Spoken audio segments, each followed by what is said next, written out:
el efecto hipoglucemiante de, de la insulina. El día de hoy la sección 2 está conformada por Álvarez Rubio Sandra Shántica, Real González Areli y Mendoza Roldán Fátima.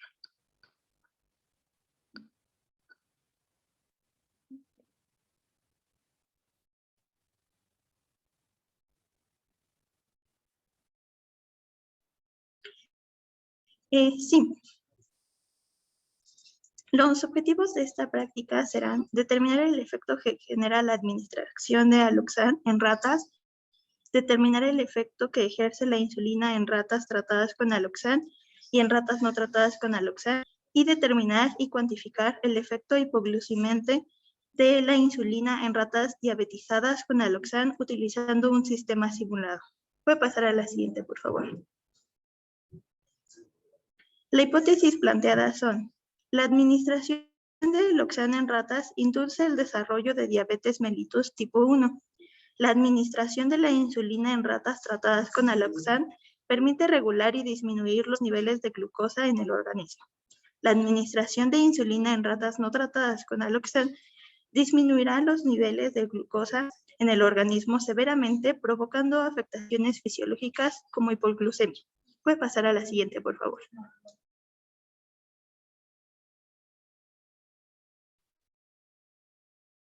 Bueno, empezaremos hablando de la insulina, que es una hormona polipeptídica formada por 51 aminoácidos. Es producida y secretada en las células beta de los isótopos pancreáticos. Y como ya sabemos, el cuerpo necesita de glucosa para tener suficiente energía, y esta la adquirimos por nuestra fuente, que son los alimentos y las bebidas. Es decir, después de comer, la sangre absorbe la glucosa. Si se ingiere más azúcar de lo que el cuerpo necesita, los músculos y el hígado almacenan lo que no usa. La insulina juega un papel importante en el mantenimiento correcto de los niveles normales de glucosa en la sangre, y dependiendo de si se tienen niveles demasiado altos o bajos, puede causar problemas graves. Entre ellos existen dos, que es la hiperglucemia, que es cuando el cuerpo no produce suficiente insulina, por lo cual se tienen niveles demasiado altos de glucosa en la sangre. Y el otro es la hipoglucemia, que es el caso contrario, en donde los niveles de glucosa en la sangre son demasiado bajos, por lo cual el cuerpo envía demasiada insulina en la sangre. Bueno, primero veremos el principal receptor de la insulina, y como toda hormona, la insulina inicia su actividad cuando se unen receptores específicos que están localizados en la membrana celular. Su receptor es una glicoproteína que pertenece a la familia de receptores por factores de crecimiento con la actividad intrínseca de sinasas de tirosina, y que al momento de ser estimulados por su ligando, que en este caso sería la insulina, se autofosforilan en residuos de tirosina. En la imagen que se muestra aquí, la IR, que es todo esto, es un heterotetramero compuesto por 2 subunidades alfa y 2 subunidades beta. Las subunidades alfa se encuentran en la parte exterior de la membrana plasmática y contiene sitios de unión para la insulina, que se encuentran de este lado. Asimismo, cuenta con 2 unidades beta que están en diferentes regiones. Una región en la parte intracelular, donde se localiza el dominio con actividad de sinasa de tirosina, otra parte transmembranal y otra sección extracelular. Y estas 2 unidades, tanto la alfa como la beta, están unidas por puentes disulfuro. En la región intracelular se encuentran localizadas 3 regiones: una yuxtamembranal, que es importante para la transmisión de señal; una región reguladora, la cual es el asa de activación, donde las 3 tirosinas que se encuentran aquí eh, eh, se autofosforilan, aumentando la actividad de sinasa del receptor. Y por último, una región terminal de fosforilación en el extremo carboxilo terminal con un papel regulador. Y bueno, algo importante de la actividad del receptor es que en condiciones de reposo, las unidades alfa regulan a las subunidades beta, inhibiendo la capacidad del receptor para poderse autofosforilar. Y cuando la insulina se une al receptor, las unidades alfa sufren cambios conformacionales, activando las unidades beta para que sean capaces de autofosforilarse y ferticen residuos de tirosina. Hay dos vías de señalización en las que participa la unión de insulina con su receptor. Por ejemplo, está esta de aquí, que es la activación de la vía de las MAP por acción de la insulina, pero en la que nos interesa es esta vía de señalización. Y bueno, primero se necesita que la insulina se una a su receptor y para llevarse a cabo la activación de la vía de la PI3K y AKT. Para esto, el IR activo, este receptor tiene que estar activo y autofosforilado para que pueda activar al IRF que contiene varios sitios de fosforilación en residuos de tirosina. Y al ser fosforilados por el IR, se convierten en sitios de unión y pueden activar a las proteínas PI3Q, la cual contiene dos unidades y una de ellas tiene acceso al sustrato PI2, en el cual es fosforilado en la posición 3 del inositol y es esto que da el PI3, el PIP3, que sirve como sitio de unión para las enlazas de serina como el PDK1 y la enzima AKT regula este, ah, perdón, y una de ellas tiene acceso con el complejo PDK2 activa la enzima AKT induciendo una primera fosforilación en una serina 473, que es esta de aquí.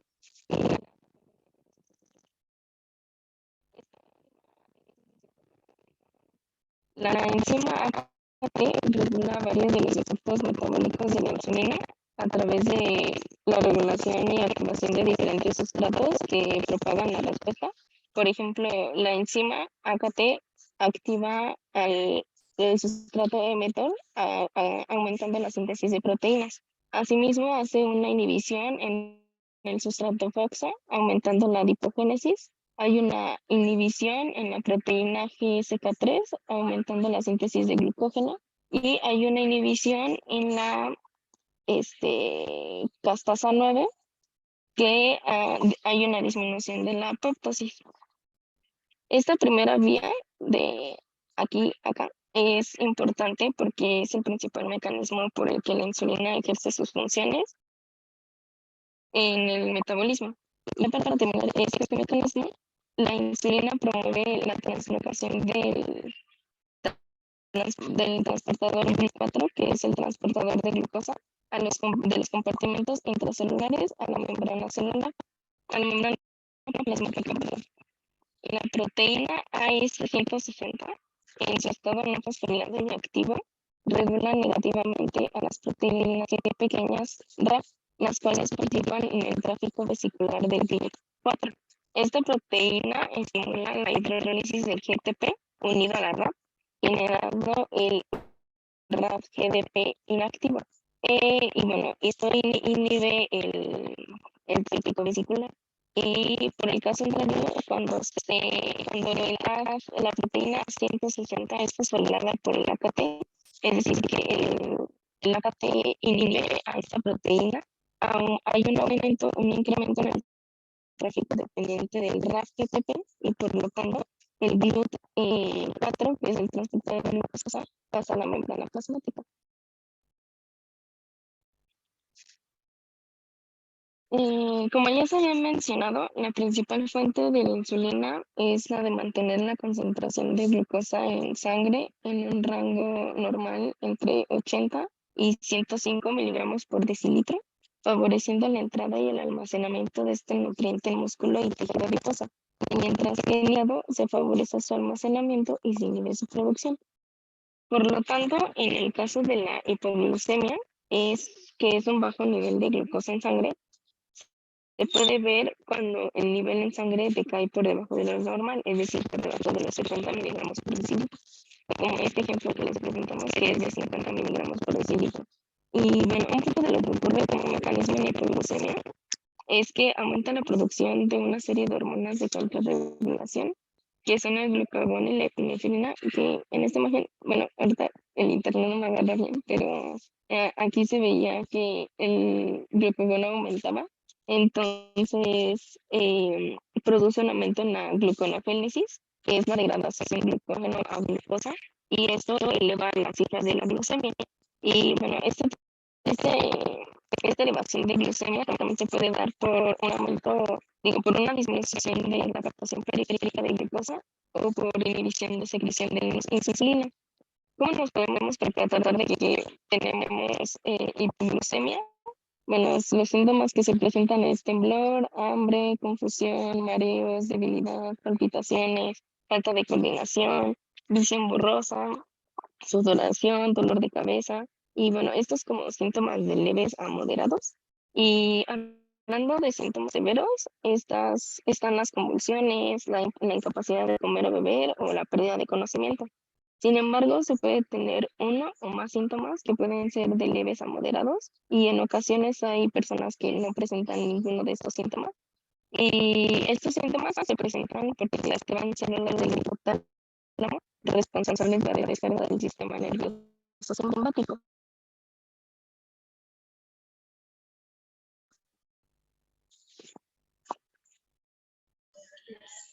Ahora, como podemos observar, como podemos observar, en esta práctica se emplea el fármaco de la Loxan, la cual es una piridina derivada del ácido úrico. Es un análogo de la insulina, es decir, que es una molécula semejante a la sustancia bioactiva, que es la insulina, pero difiere de su función, de tal manera de que se puede inactivar, mostrar acciones opuestas o incrementar respecto del original. El aloxan es absorbido mediante los receptores de GLUT2 e ingresa a las células beta. Y a medida de que esto sucede, se generan especies reactivas de oxígeno, como el peróxido, superóxido e hidróxido, las cuales se reducen al aloxan en el ácido dialúrico. El superóxido puede formar peroxidasa de hidrógeno, así como reducir los iones de hierro que conducen los radicales del hidroxilo. Los hidroxilos dañan el ADN de la célula, conduciendo a la fragmentación de la celular. Y no gracias a la acción de cada especie reactiva del oxígeno, de tal manera que hay una destrucción cíclica y masiva. Esto se puede explicar tanto por su tiempo de acción, que se ha visto que se presentan los efectos aproximadamente entre 2 minutos, además de su acción mucho después de su eliminación del cuerpo, con una vida media de solo 1.5 minutos a una temperatura de 37 grados centígrados.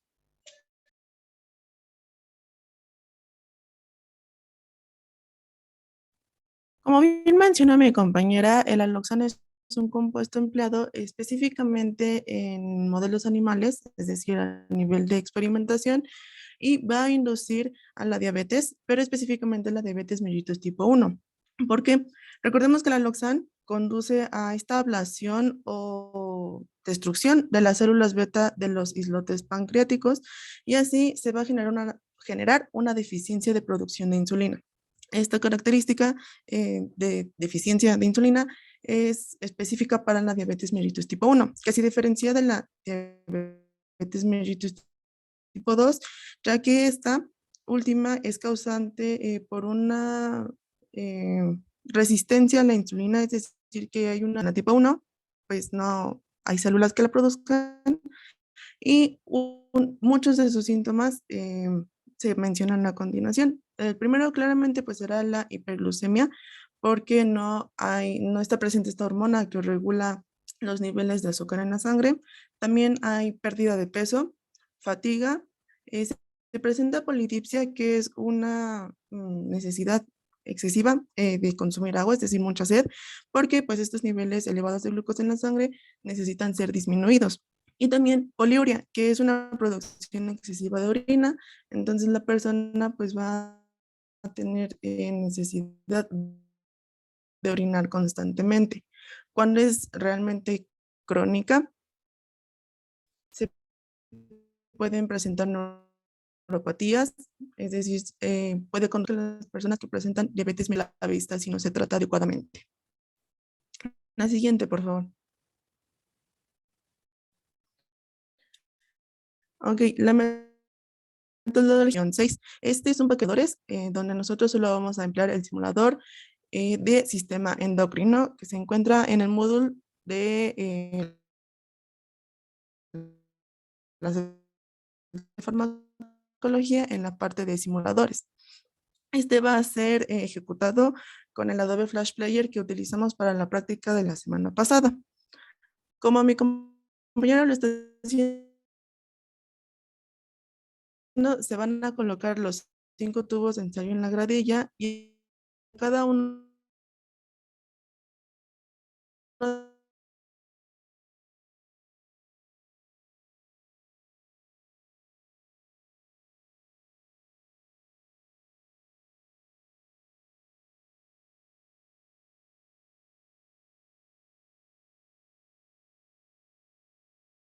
este precipitado, pues claramente se tiene que remover. La siguiente, por favor. Posteriormente se agrega el reactivo enzimático de desarrollo de color y se van a incubar a una temperatura específica. Corresponden a una evaluación o un ensayo enzimático colorimétrico. El principio de este tipo de ensayos es llevar a cabo, o en este caso, una reacción enzimática que genere un cambio de color. Los ensayos enzimáticos van a evaluar la actividad enzimática y esta actividad enzimática es en una muestra. Y en general, el ensayo enzimático permite cuantificar ya sea el consumo del sustrato o la formación del producto a lo largo de la reacción. Este tipo de ensayo generalmente se emplea a nivel de laboratorios clínicos para cuantificar los niveles de glucosa en una muestra hidrogenasa. Recordemos que esta reacción enzimática genera un cambio de color. Por tal motivo, se va a analizar mediante colorimetría. Siguiendo el curso de la reacción, vamos a poder observar pues la absorción de la luz que incide en la última parte del espectro de la parte 1 del simulador. Requiere analizar la muestra mediante un espectrofotómetro. Se va a eh, encender, se va a calibrar y se va a colocar la muestra para su posterior análisis. En más bien en esta gráfica se van a trazar diferentes puntos. Lo que vamos a obtener va a ser la de las ordenadas, que básicamente es la absorbancia, y en el eje de las abscisas, la concentración de glucosa medida en miligramos sobre decilitro. Y como un complemento para entender esta parte de los ensayos enzimáticos colorimétricos, dentro de las referencias que más adelante se mostrarán, un artículo mencionaba que se cuantificó la cantidad de glucosa en muestras de tejido mediante dos reacciones acopladas catalizadas por la glucosa oxidada. La glucosa en un compuesto que se llama quinoneimina y permite la absorción de la luz a 500 nanómetros. De esta manera fue como se cuantificó la glucosa. La siguiente, por favor.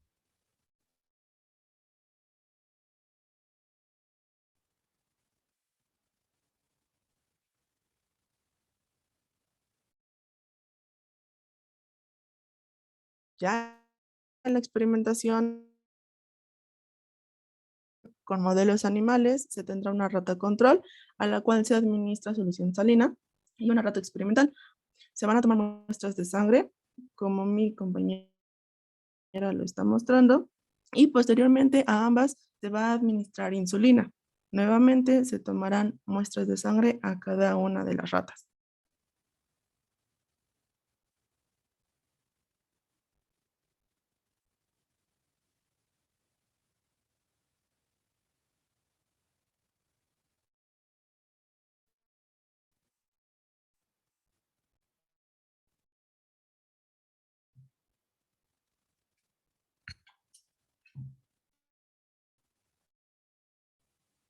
Es ionizada que permite la formación de la solución, hidróxido de bario, que básicamente permite la precipitación de la muestra completa de sangre o de sus componentes como el plasma o el suero.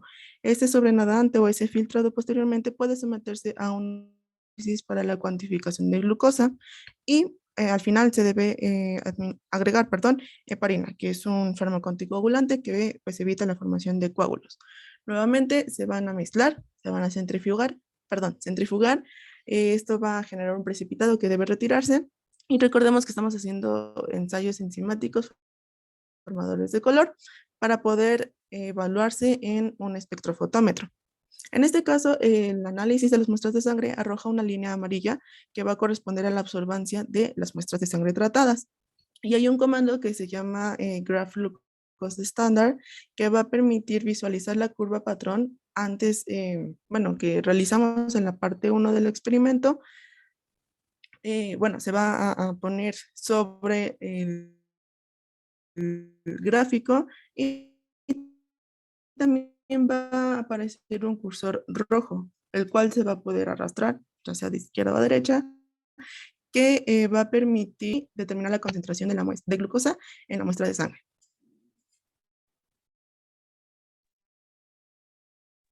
Ok, Una vez hasta aquí. teniendo toda la Perdón. metodología. Perdón, Sandra. Vamos a dejarla hasta aquí. No sé si quedó más o menos claro la parte de la metodología, sobre todo la parte experimental de cómo es el desarrollo y el uso del programa. Vamos a, no sé si haya preguntas de esa parte, de cómo hacer la parte de la práctica.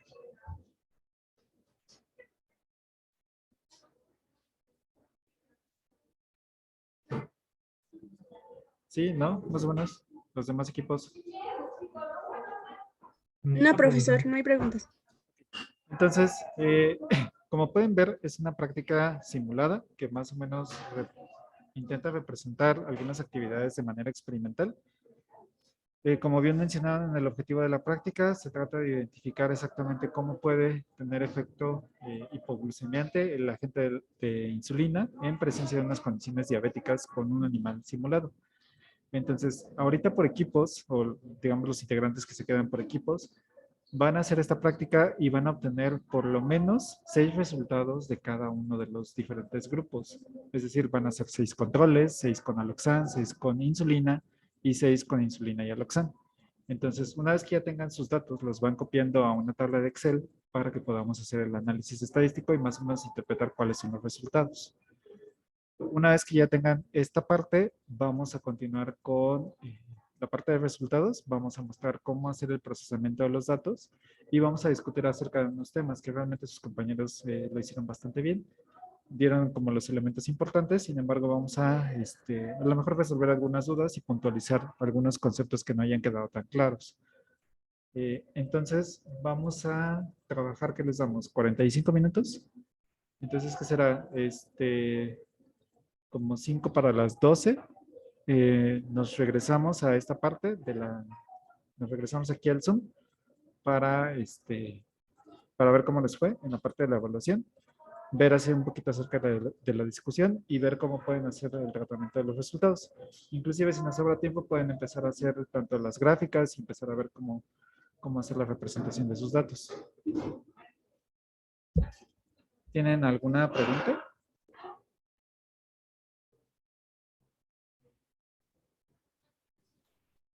O sea, profesor, por equipo vamos a repetir 6 veces el experimento.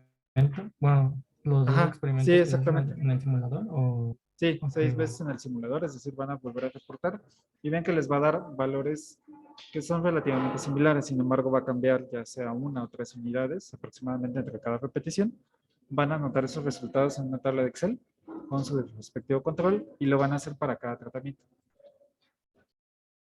Entonces al final van a necesitar hacerlo 24 veces, ¿no? Profesor, ¿Sí? nada más una pregunta. ¿Nos tenemos que salir del Zoom y hacer nuestra reunión o usted nos va a mandar a salas? ¿Cómo se les facilita? ¿Quieren que los hagamos por salas o ustedes ya tienen su método de comunicación?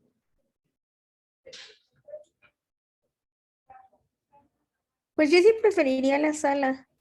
Ok, entonces dejen crear las salas y Y ahorita los voy anexando para que vayan practicando. Y a las 12 nos vemos aquí de regreso para continuar con la discusión. Entonces, déjenme...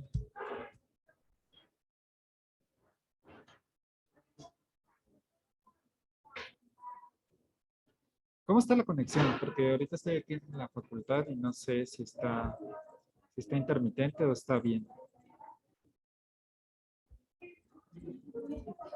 Porque con sus compañeros estuve ahí como que se me cortaba un poco la exposición, como que se trababa un poco, pero no sé si solo fui yo o fue en general a todos ustedes.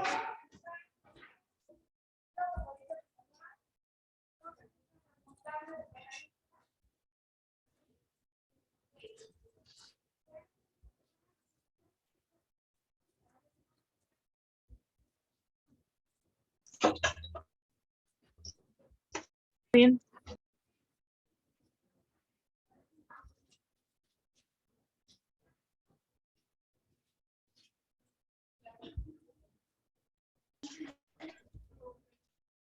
Cuando gusten.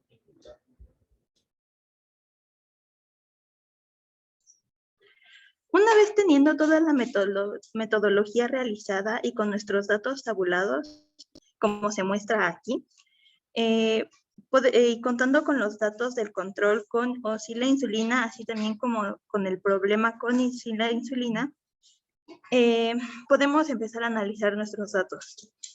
Con la rata control, como se muestra en los datos que tenemos aquí, que no tiene insulina, vemos que tuvo una absorbancia de 0.62, mientras que su concentración de glucosa fue de 90 miligramos sobre decilitro. Y para esta misma rata con insulina, se tomó la misma absorbancia y la concentración no tuvo mucha diferencia, ya que fue de 91 miligramos sobre decilitro. Ahora bien, para la rata problema con el tratamiento sin insulina se tuvo una absorbancia de 0.87 con una concentración de glucosa de 120 y con insulina la absorción sí fue menor, ya que se tuvo 0.68 con una concentración de glucosa del 91. Y lo que se pudo notar es que sí hay una diferencia cuando se administra la insulina y cuando no. Esto se puede ver tanto en la absorbancia como en la concentración de la glucosa, cosa que no se ve con la Ratrol. Gracias a estos datos podemos determinar la siguiente información: el efecto que provoca el aloxan en ratas, el efecto que ejerce la insulina en ratas tratadas con aloxan y en ratas no tratadas con aloxan, y el efecto hipoglucemiante de la insulina, para finalmente hacer nuestro reporte. Puede pasar a la siguiente.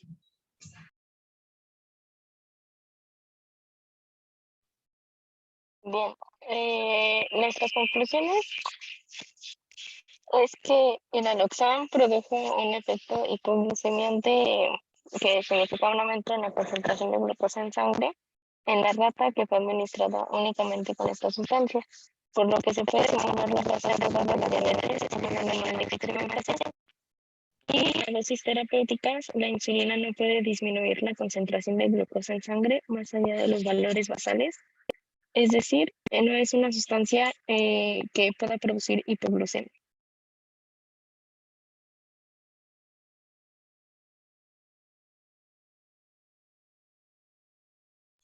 Muchas gracias por su atención y en la siguiente diapositiva están nuestras referencias.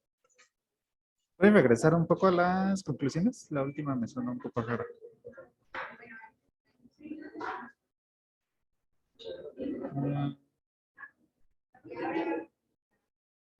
Ok.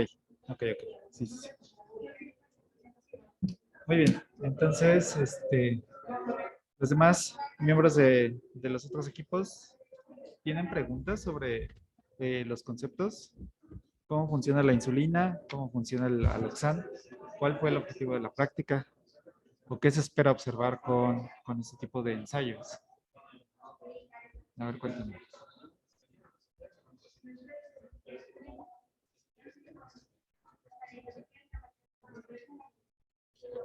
¿Sí les quedó claro todo lo del receptor de insulina? ¿Cuál es el funcionamiento?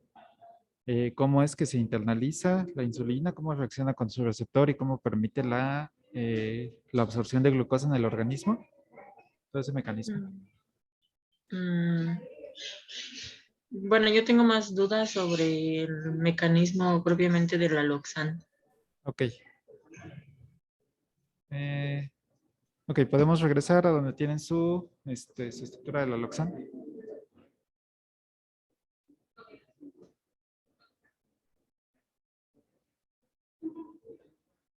Ok, entonces cuéntenos qué es lo que hace el aloxano, por qué genera cierta citotoxicidad.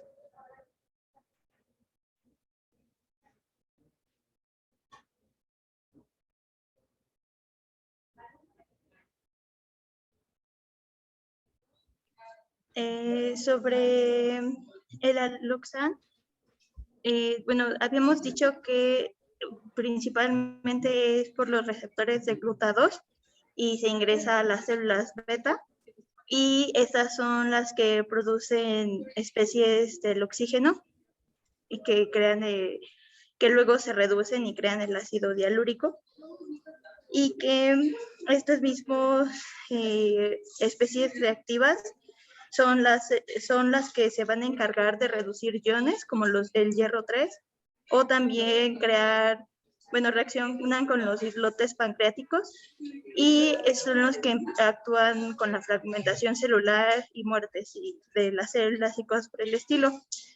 Esto crea así destrucción cíclica, y también, bueno, es como empieza a crear su reacción. Y bueno, están aquí bueno, crea una destrucción cíclica, y eso es como es su forma de acción. Ok. A ver, ¿pueden dejar de compartir, por favor?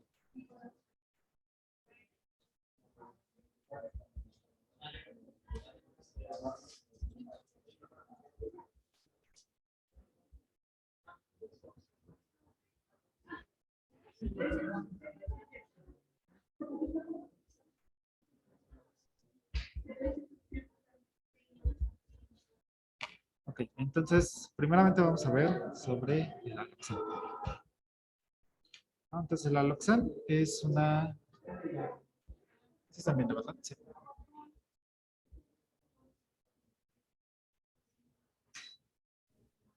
Sí, por favor.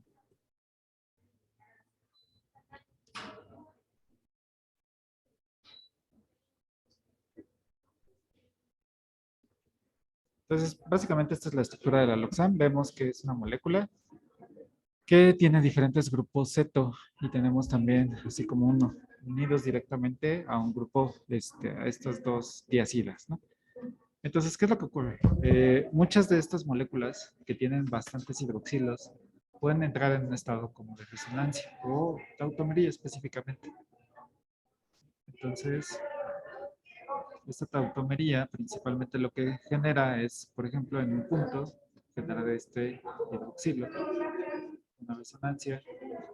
Aquí, digamos, este componente estable genera cierta ahí como complicación, porque ya tenemos aquí los 5 enlaces. Entonces, digamos que estos enlaces lo que generan es, ya sea que generamos el diácido y generamos aquí un componente positivo, y esta colocación directamente de los grupos de la forma negativa de estos hidroxilos pueden hacer que se rompan o que se hidrolicen fácilmente estos enlaces. De hecho, esta interacción, digamos, transporte de electrones que se está generando entre esta molécula llega a ser muy inestable. Lo principal que va a pasar es que se va a romper de esta manera. Entonces, al romperse, podemos generar dos componentes. Primero, podemos generar estos grupos diceto, que también son altamente reactivos. ¿Y qué es lo que van a hacer? Estos componentes pueden también volver a romperse y van a empezar a modificar a moléculas de oxígeno, que sus compañeros mencionaron que son las especies reactivas de oxígeno.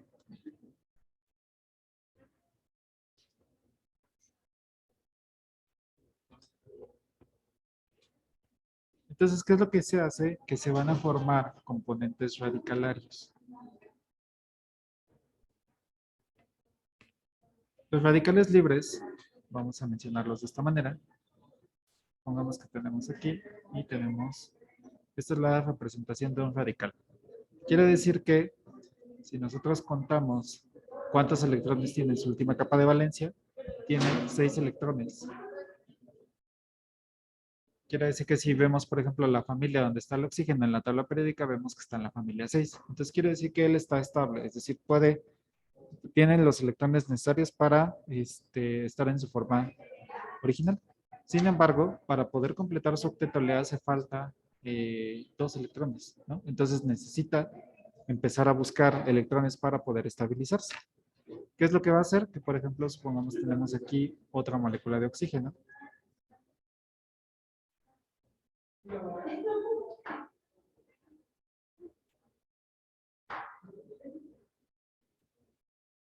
Vamos a representarlo de esta manera. Entonces, este oxígeno sí tiene, digamos, todos sus electrones completos. Sí los tiene ahí acoplados. Entonces, ¿qué es lo que necesita este? Necesita robar su otro par de electrones para poder estar estabilizado. Entonces, va a robar un electrón a esta molécula. ¿Y ahora qué va a pasar? Que ahora esta molécula de agua, bueno,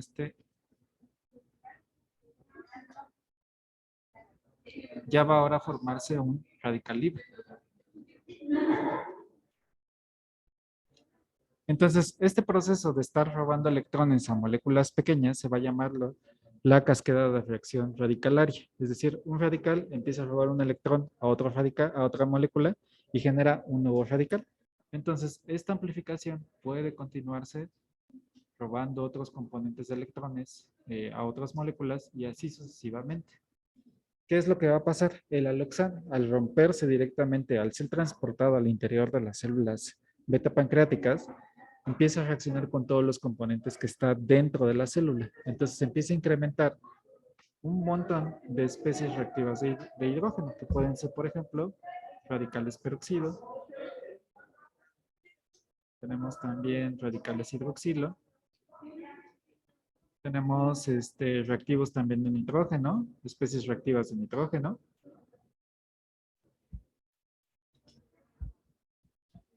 También podemos formar, por ejemplo, componentes superóxido, donde 3 moléculas de oxígeno también están formando radicales. Entonces, todos estos componentes son bastante agresivos. ¿Qué es lo que va a pasar? Que estas cantidades van a empezar a desestabilizar a las células beta pancreáticas y las van a empezar a matar. ¿Qué características tienen las células beta pancreáticas? Que su tasa de mitosis, es decir, la tasa de replicación es muy lenta. Es decir, es más fácil que entren en apoptosis, es decir, muerte celular, antes que se puedan generar mitosis. Por lo tanto, se consideran que las células beta pancreáticas son células que no se van a replicar.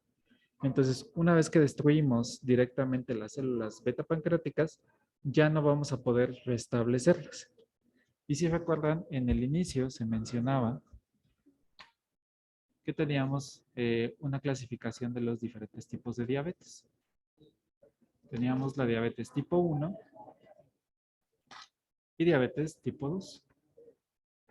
¿Cuáles eran las características de la diabetes tipo 1?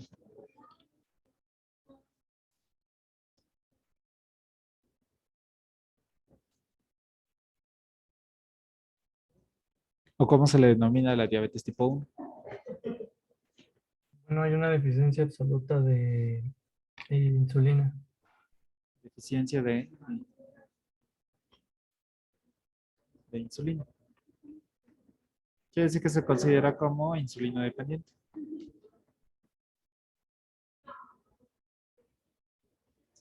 Quiere decir que esto tenemos una baja o nula producción de insulina.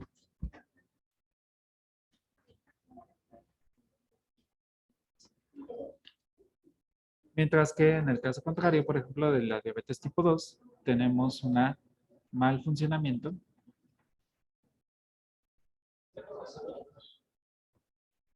de la insulina. Entonces, si nosotros estamos diciendo que estamos administrando aloxan, se absorbe por las células beta pancreáticas incrementamos los niveles de especies reactivas de oxígeno, generamos daño en DNA, por lo tanto, muerte celular. Quiere decir que el método que estamos utilizando de administración con aloxan, estamos haciendo una interpretación de una diabetes tipo 1. Entonces, técnicamente el uso del aloxan u otras moléculas como estreptozotocina, lo que generan es un daño, una muerte a células beta pancreáticas, generando una diabetes tipo 1. ¿Hasta aquí todos me van siguiendo bien? Sí, Entonces, ese es el objetivo de esta práctica, poder hacer un análisis de qué pasaría si nosotros destruimos las células beta pancreáticas de unos animales. Estamos generando un modelo artificial de diabetes, simplemente con la adición de un componente. ¿Cuál es el objetivo de la práctica? Determinar cómo está la respuesta de la insulina frente a animales que fueron expuestos con el aloxan. Entonces, ¿qué es lo que observaron en sus resultados? ¿Qué valores les dio, por ejemplo, de glucosa basal?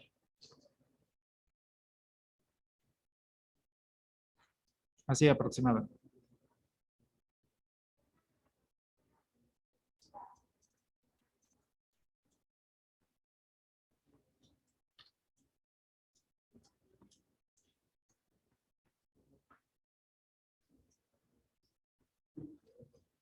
¿Alguien? ¿Sus datos?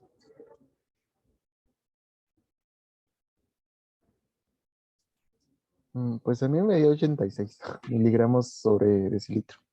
Ok, 86 miligramos sobre decilitro. ¿Cómo les dio cuando administraron el aloxan solamente?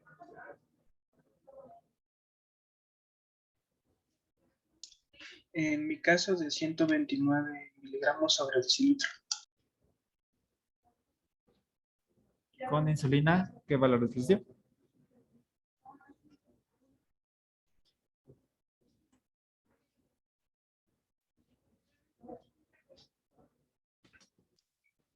A mí me dio el mismo valor, 86, 86.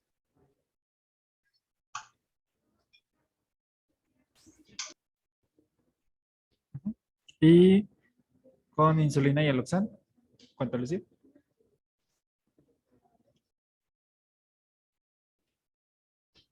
A mí me dio 96. 96, ok. Entonces, ¿qué podemos estar observando con estos grupos? Esta es la condición normal que tienen los animales. Esta es la glucosa que se está manteniendo en sangre. Son 86 miligramos por decilitro.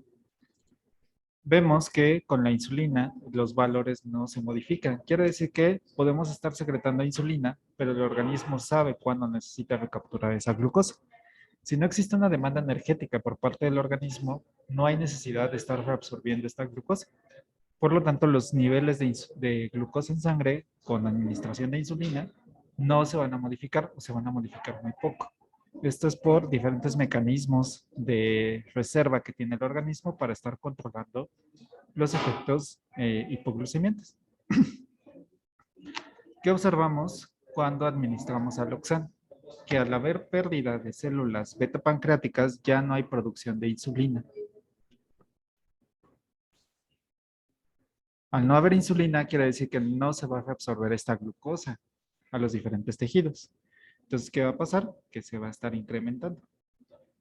Y si nosotros damos aloxan con insulina, tenemos una disminución, bueno, más bien, vemos que no hay tanta, digamos que los niveles no se disparan tanto como si tuviéramos el aloxan. ¿Cómo podríamos explicar este fenómeno? ¿Quién tiene la responsabilidad ahí? ¿El aloxan o la insulina?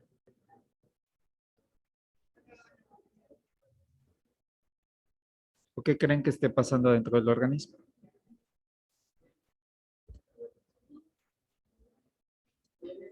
Pues es que la pues doctora sí. yo, Ah, perdón. Adelante.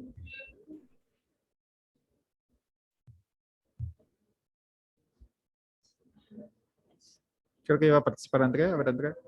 Bueno, pues yo creo que el que tiene el trabajo ahí, en caso de insulina más aloxan, es la insulina. ¿Qué está haciendo la insulina? Pues está como que interactuando con el aloxan para que ¿cómo decirlo? Recoja insulina. Bueno, está mal dicho la palabra, como que recupere insulina, bueno, glucosa más bien, recupere glucosa. ¿Ok? Y a su vez, pues, ocasiona un mejor funcionamiento con la insulina. Ok. Muy bien. ¿Quién más iba a comentar? ¿Quién No, sí, era? básicamente iba a comentar lo mismo. Sí. Ajá. Ok. Entonces vamos a corroborar si esta teoría es cierta. ¿Hasta aquí todo bien? ¿Tienen dudas, preguntas de lo que hemos mencionado hasta el momento?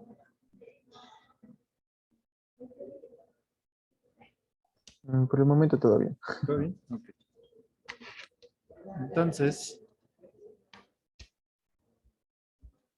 vamos a explicar cómo es que se reabsorbe esta glucosa.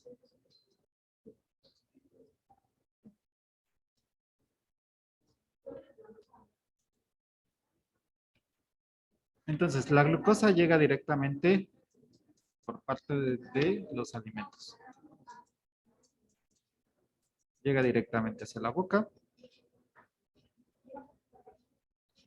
y desencadena en el intestino. En el intestino se reabsorbe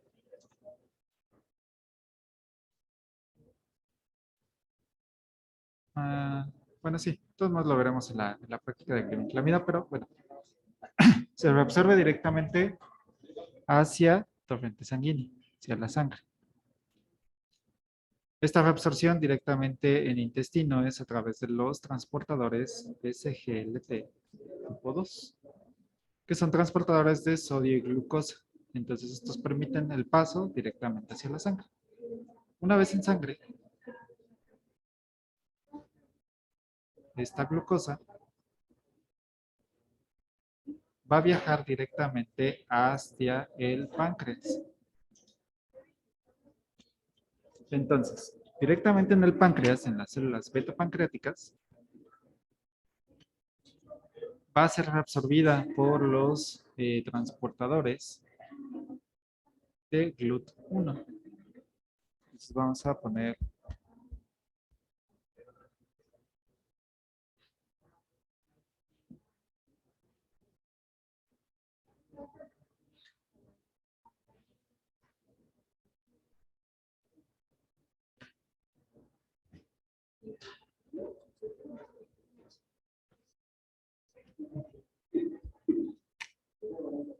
entonces aquí en páncreas tenemos transportadores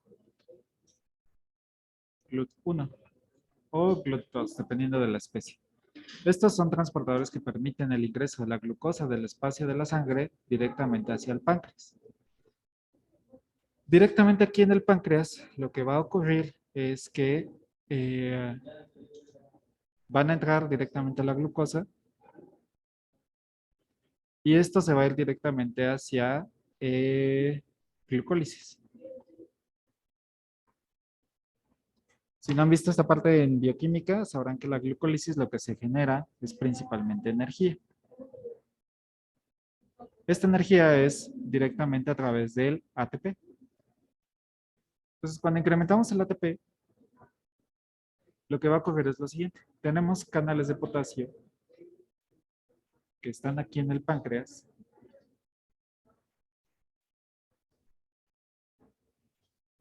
Que son sensibles a ATP. Es decir, mientras más ATP haya, se van a cerrar. Entonces, como tenemos mucho ATP, este ATP es sensado por estos canales, se cierran, permiten la apertura de unos canales vecinos que son canales de calcio. Que estos canales de calcio, al estar cerrados los de potasio, se van a abrir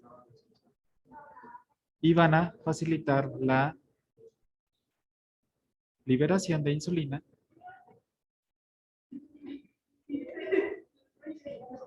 que se encontraba en vesículas. Directamente lo que ocurre es... Se me acabó el espacio.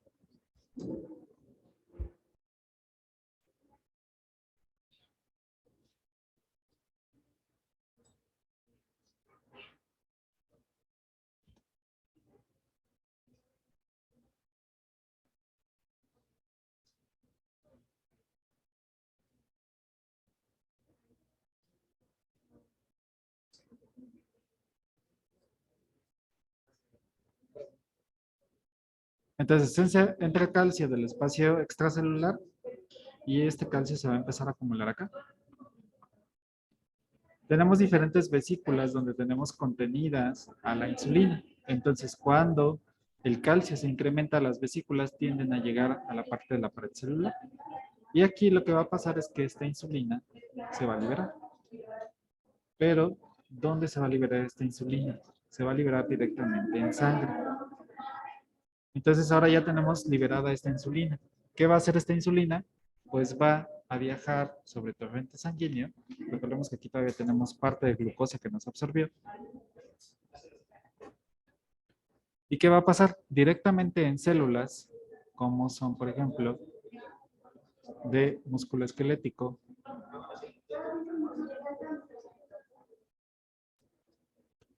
células de tejido graso, van a tener en la superficie receptores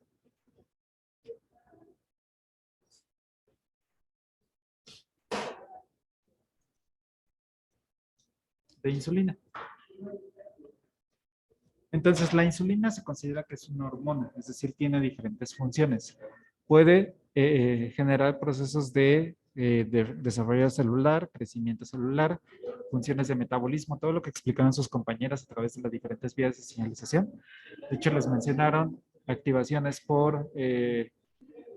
por proteínas como AKT, GCK3 beta, que van a incrementar tanto el metabolismo como el desarrollo celular. Entonces, técnicamente la insulina se encarga del crecimiento celular.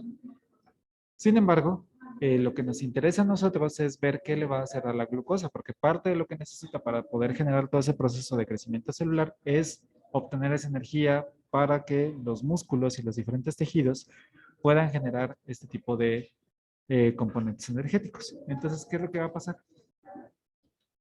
Esta insulina, ahorita si quieren les pido que me muestren su esquema para que lo vean un poco más claro. La insulina se une con su receptor de insulina y empieza a generar cascadas de fosforilación. Empieza a fosforilar otras proteínas y dentro de las que caben son vesículas que tienen ancladas al transportador GLUT4.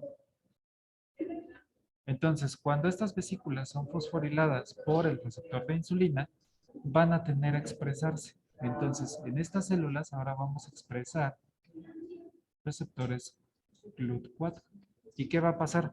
Mientras más receptores GLUT4 tengamos, toda la glucosa que teníamos aquí en sangre va a poder ser reabsorbida y poder ser ingresada para obtener energía. ¿Se quedó claro esta parte? Porque tenemos tanto lo que pasa en células beta pancreáticas y lo que pasa en células de músculo esquelético.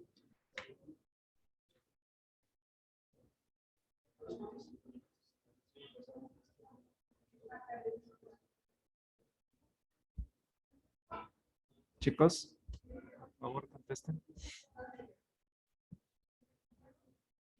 Sí, sí, bueno, a mí se me quedó claro. ¿Los demás?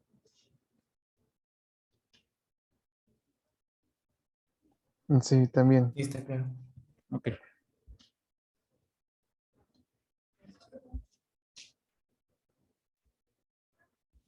Ok, entonces,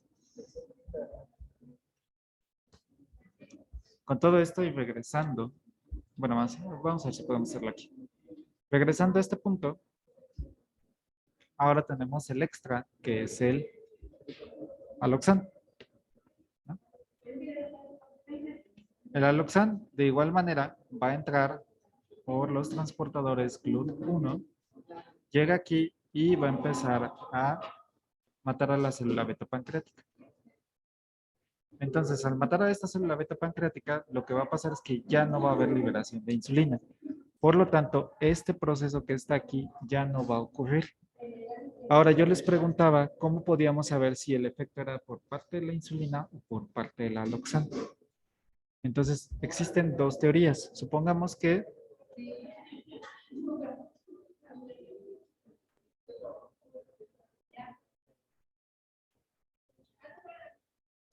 cada uno de estos cuadritos es una célula beta. Entonces, vamos a asumir que administramos una concentración de aloxana. Vamos a ponerla diferente.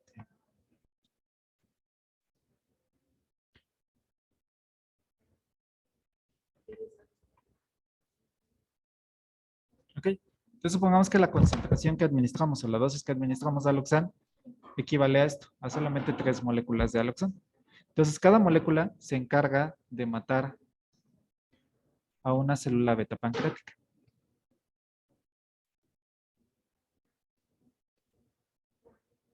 Pero, ¿qué pasaría si, por ejemplo, aquí tenemos una célula que todavía se encuentra bien?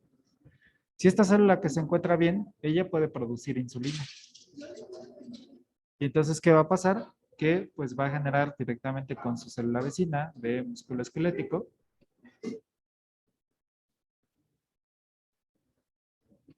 y esta insulina se va a poder activarse y podamos generar la reabsorción de glucosa.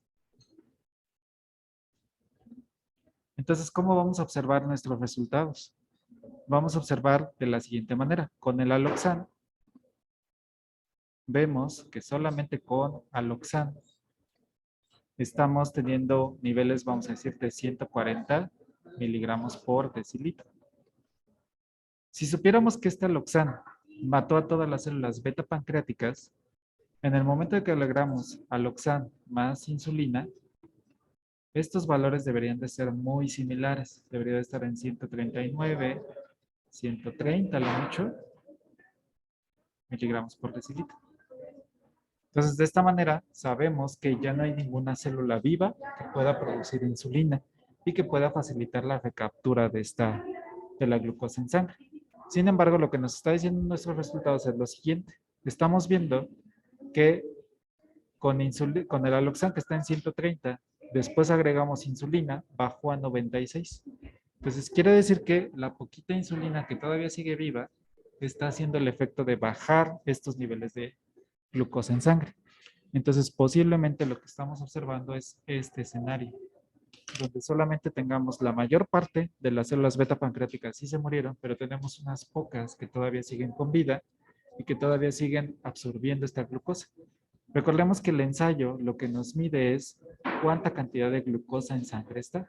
Entonces, mientras menos glucosa podamos detectar, quiere decir que todo el extra de glucosa está siendo almacenada en el interior de las células. Si no pudiera ser almacenada, entonces se quedaría en torrente sanguíneo y la podríamos detectar. Entonces, este ensayo se basa principalmente en ese punto, poder detectar esta glucosa, poder hacer también la detección directamente por un método colorimétrico. ¿Sí queda un poco más claro? Sí. Sí. Entonces, lo que tienen que poner en sus reportes es prácticamente condensar esta información que les acabo de dar y utilizar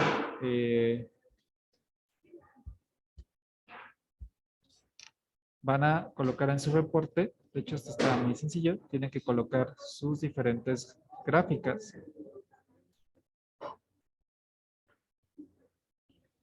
Con su control, con la insulina, con el aloxan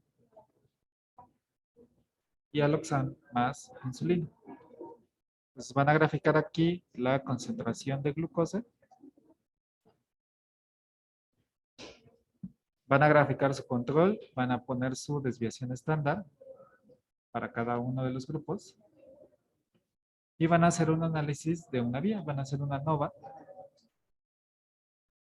de una vía, donde pueden hacer una comparación de todos contra todos. O pueden hacer una comparación de todos contra control. Solamente que aquí en el control tienen que identificar o tienen que definir qué información les es más útil.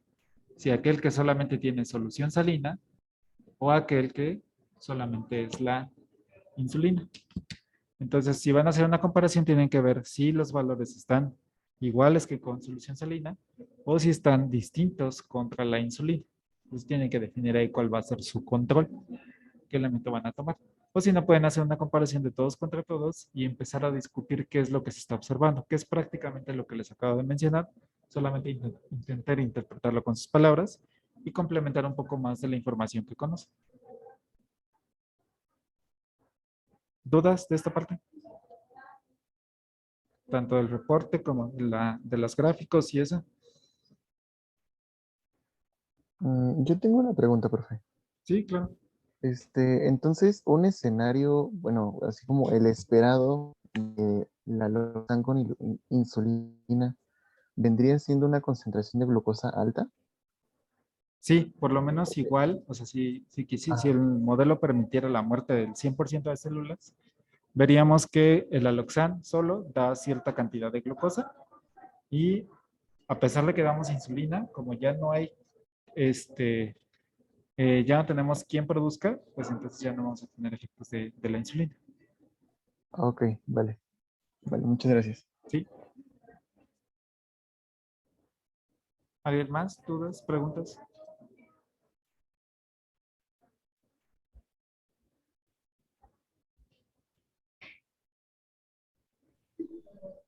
No, creo que no. Bueno, solo este reporte se entrega la siguiente semana. Este reporte sí. Bueno, no. Este reporte lo entregarían cuando su otra sección termine la práctica, para que lo entreguen en conjunto. Que sería, a ver, déjenme ver.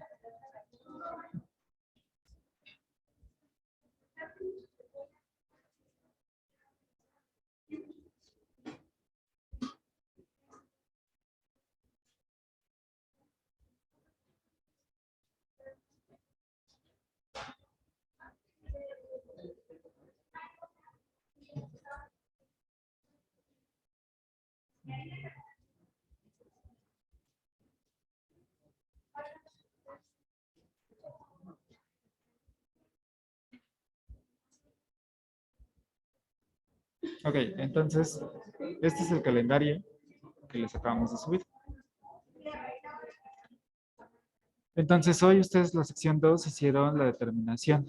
Entonces, cuando sus compañeros hagan la otra mitad de sus compañeros terminen esta práctica, que será el 16 de marzo, entonces van a juntar sus resultados con los de sus otros compañeros. Pueden ir adelantando ustedes, por ejemplo, metodología o parte de antecedentes, para que en la fecha del 23 de marzo, que es el día del examen, ustedes entreguen su reporte, pero ya en conjunto con, digamos, el equipo 1, a pesar de que está dividido en dos, va a entregar un reporte solamente del equipo 1, y así cada uno de ustedes.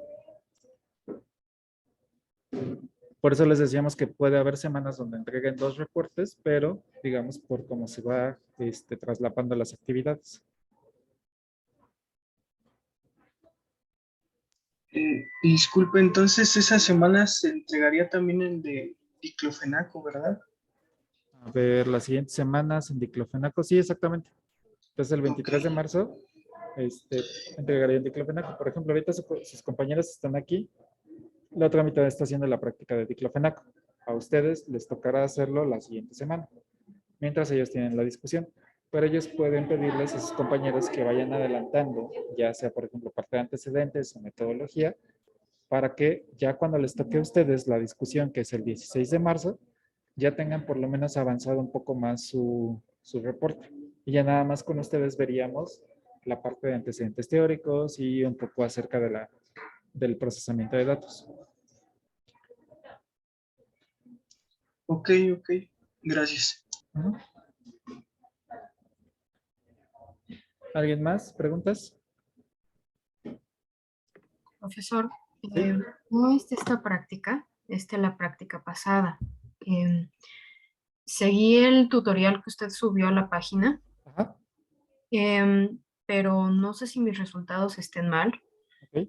Lo hice con n igual a 16 y no me sale que haya una diferencia significativa. Ok. No sé si le pueda mandar el archivo. También le pregunto a mis compañeros de grupo Ajá. y me dijeron que también no encontraron diferencia significativa. Entonces, no sé si existe un error en los datos o un error en el procesamiento o por qué obtuvimos esos resultados. Sí, muchas veces, por ejemplo, cuando ocurre eso de que no hay diferencia significativa, quiere decir que hay mucha dispersión en los datos.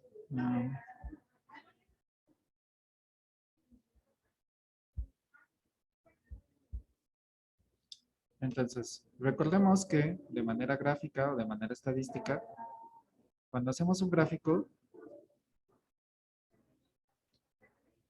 lo que estamos representando aquí es la media.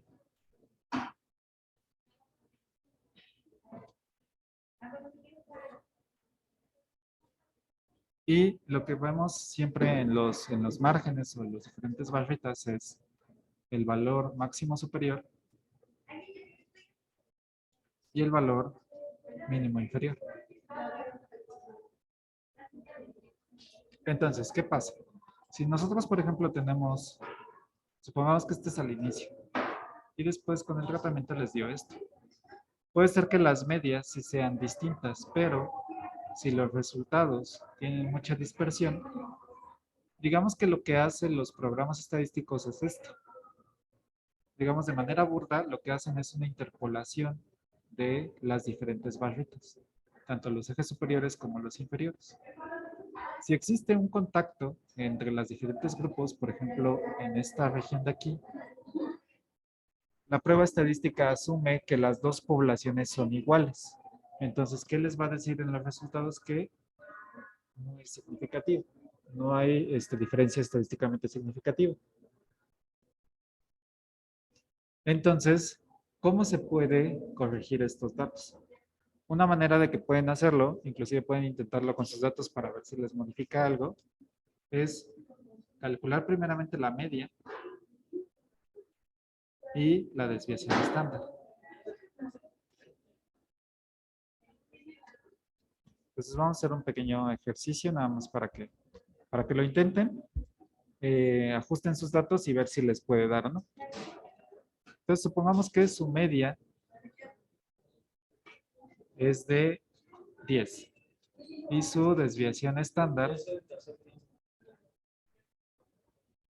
es de 3, ¿no? Supongamos que esto es lo que les dio de sus datos. Vamos a suponer que tenemos estos datos. Vamos a decir es entrenamiento.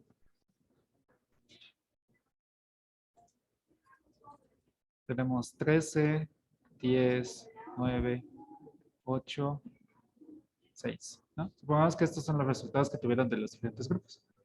¿Qué es lo que van a hacer? De esta media van a hacer media más desviación estándar y media menos desviación estándar.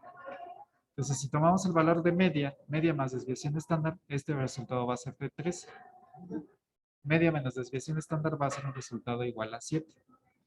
Entonces, ¿qué van a hacer? Con esto ya generaron un nuevo rango. Quiere decir que su rango máximo tolerado va a ser 13 y su rango mínimo tolerado va a ser 7. Por lo tanto, supongamos que tuviéramos valores así. Entonces, si tenemos este nuevo rango, lo que vamos a hacer es descartar los datos que estén por encima de este nuevo rango. Es decir, valores por encima de 14 van a ser eliminados y valores por debajo de 7 van a ser eliminados. Entonces, quitamos este y con estos nuevos resultados volvemos a hacer el análisis. Podemos volver a graficar y podemos volver a hacer el análisis y ver si ahora sí podemos tener una diferencia significativa. No sé si quedó más o menos claro cómo es el procedimiento. Creo que también se desconectó Fernanda. No sé si alcanzaste a ver todo o lo vuelvo a explicar. Se me fue el internet, pero ahorita con la grabación lo reviso. Sí, básicamente es obtener la media de todos tus datos, la desviación estándar, y a la media le sumas el valor de la desviación estándar y le restas el valor de la desviación estándar. Entonces, en este caso son 10 más 3 te da 13 y 10 menos 3 te da 7. ¿Qué vas a hacer? Vas a regresar a tus datos originales y vas a quitar todos los valores que estén por encima de este nuevo rango que generaste. Entonces, por ejemplo, este está por encima de 13, voy a quitarlo. Y este está por debajo de 7, entonces voy a quitarlo. Entonces, ahora ya me quedaban estos 4 datos. Con estos 4 datos puedo volver a hacer el análisis, ver mis gráficas y determinar el análisis estadístico. De esta manera, sesgamos los datos, quitamos los datos aberrantes o los datos que se salgan del promedio y vemos si existe alguna diferencia significativa. Inténtenlo para ver si les da algún resultado distinto. Si no les da resultado distinto, posiblemente tenga que ver tanto por la variabilidad del experimento, por las condiciones fisiológicas de cada uno de ustedes. A lo mejor, por ejemplo, les dimos el tratamiento de café, pero ustedes toman café todos los días. Entonces, no van a ver un cambio tan drástico a una persona que es la primera vez que está en contacto con café o que casi no consume café. De igual manera con los test, pues vemos que no tenemos cierta heterogeneidad con el tipo de té que utilizamos. Puede ser que sea de diferentes marcas, o inclusive los principios activos que vimos son distintos. Entonces, si no encuentran diferencia estadísticamente significativa, lo ponen en sus resultados y pueden discutir qué esperarían pasar, qué creen que pudiera haber pasado para obtener los datos, o qué pasaría si una persona, digamos, estándar, consume café, qué se esperaría que ocurriera con su respuesta y por qué. Está bien. Gracias, profesor. Ok. ¿Alguien más? ¿Preguntas? Entonces, profe, ¿el reporte hasta cuándo se entregaría? Porque todavía vamos a hacer las correcciones. Sí, se supone que lo iban a entregar esta semana. Entregarlo en la siguiente. Hasta el otro la otra miércoles. sesión. Ajá. Sí, ahí, coméntenlo con sus otros compañeros para que lo entreguen. Sí, es que justamente había mucha dispersión de los datos, yo creo que también fue eso. Ajá. Sí, inténtenlo hacer así. Si les da exactamente lo mismo, que no hay diferencia, bueno, ya lo reportan con lo que tienen. Pero pues es relativamente sencillo este ajuste.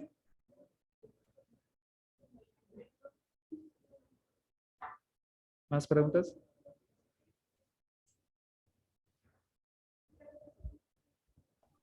Profe, para el reporte de esto de la práctica de insulina, juntando con los resultados de la otra sección, ¿serían 6 repeticiones o cuántas? Sí, igual, si tienen todos los resultados, adelante. Que realmente no les va a cambiar mucho, ya vi que no están cambiando tanto. Pueden empezar inclusive a hacer ustedes el reporte si quieren, con los resultados que tienen, y ya nada más anexarlos de sus compañeros, pero no creo que varían mucho. Pero digamos, el razonamiento y el proceso va a ser casi exactamente el mismo. Ok, vale, gracias. Ok. Si no tienen más preguntas de esta práctica, nada más las indicaciones generales para la siguiente semana. Como vieron en el calendario, vamos a hacer la práctica de diclofenaco. De igual manera, va a haber un examen previo, como lo hicimos esta vez. Va a ser en Moodle igual. Ya sea, bueno, dependiendo. Si pueden hacerlo directamente desde su celular aquí en el laboratorio, adelante. Si no pueden o hay un problema con la RIO o cualquiera, lo hacemos en manera manual, no hay problema. ¿Qué necesitan traer? Su bata, guantes, si quieren, jeringas de insulina, sobre todo de punta desmontable. Son un poco difíciles de conseguir hoy en día porque ya la mayoría trae la punta ahí fijada, pero si pueden conseguirlas mejor, si no, no hay problema. Una franela para estar limpiando con todo lo que vaya ocurriendo con los animales y creo que nada más, plumones para marcar sus animales. Entonces, eso haríamos la siguiente semana.